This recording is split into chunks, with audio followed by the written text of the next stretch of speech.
अब मैं आपको ये लिखवाती हूँ, बताती हूँ कि हम लोग एक ही कुंडली से क्वेश्चंस, मल्टीपल क्वेश्चंस कैसे देखते हैं।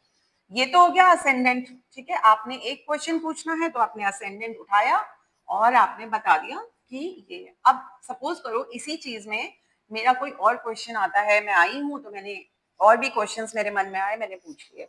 तो अब हम सेकेंड क्वेश्चन को कैसे देखेंगे। सेकेंड क्वेश्चन को आप क्या करोगे, आपने कुंडली बनाई, ये धनु लगन की कुंडली है, ठीक है। आपने प्लैनेट को कहीं पे भी बिठा दिया, इधर वही बिठा देते हैं जो अभी फिलहाल ट्रांजिट में चल रहे हैं। Rahu, Saturn, moon and Mars. यहाँ सन है, यहाँ मर्क्यूरी है, ठीक है। अब हम सेकंड क्वेश्चन, फर्स्ट क्वेश्चन हमने देखा फर्स्ट हाउस यानी असेंडेंट से। सेकेंड क्वेश्चन जो होता है वो हम देखते हैं ऑलवेज मून से। अब कैसे देखेंगे मून से, आप इस चार्ट को रोटेट कर देंगे। अभी ये धनु लगन का चार्ट है, फिर आप इसी चार्ट को रोटेट करके 1 2 3 4 5 6 7 8 9 10 11 12 आप इसको बना देंगे इस तरह से, सन, मर्क्यूरी, जुपिटर, वीनस, केतु, ठीक है, और यहाँ आपका राहु। आपने इस चार्ट को रोटेट कर दिया। 1 नंबर जहां पे मून लिखा हुआ होता है उसको आप फर्स्ट हाउस बना लेते हैं। आपने इस चार्ट को लिखा तो ये चार्ट आपका नया चार्ट बन के आ गया। अब आप अपना क्वेश्चन जो करेंगे, जैसे अब मैंने बोला मेरी जॉब लगेगी, मेरी ये काम पूरा होगा, तो आ गया हाँ आपका काम पूरा होगा। अब मैंने क्वेश्चन किया, मेरे को एकदम से मन में आया मेरा ये काम पूरा हो जाएगा तो क्या मुझे कुछ भी लगा लीजिए, क्या मेरी हेल्थ ठीक रहेगी। हालांकि हेल्थ के क्वेश्चंस पे हम आएंगे तो हम इसको मून से देखेंगे। जब हमने चार्ट बना लिया, मून को रोटेट कर लिया, मून से चार्ट को रोटेट कर लिया, तो हम अपने असेंडेंट हमारा क्या बना, फिलहाल ये बन गया, ठीक है।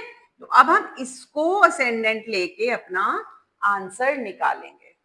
अब तीसरा प्रश्न आ गया, ये भी आपने बता दिया। अब मेरे पास तीसरा प्रश्न आ गया, मैंने क्वेश्चन किया कि अब मेरे को तीसरा भी बताओ।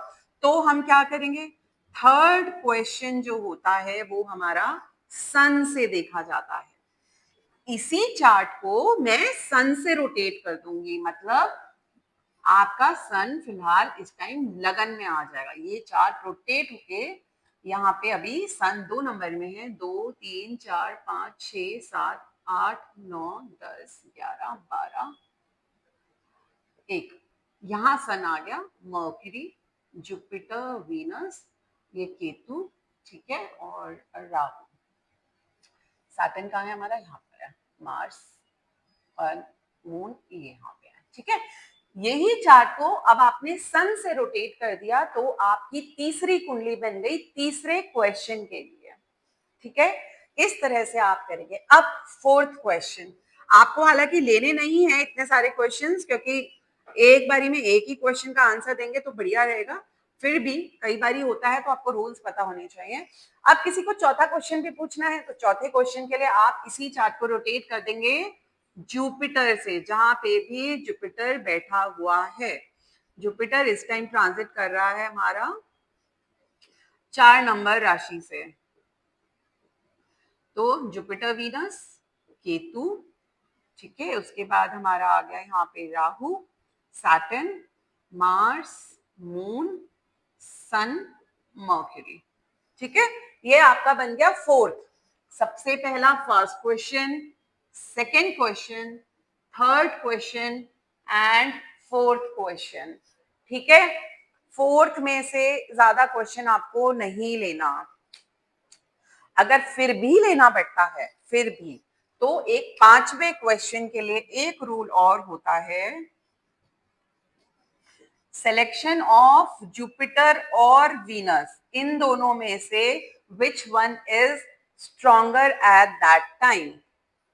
अब आपसे मैं पूछती हूं, आप बताओ, ये कुंडली में ये जुपिटर और वीनस आ गया तो चार्ट तो यही बनेगा फिफ्थ क्वेश्चन के लिए भी।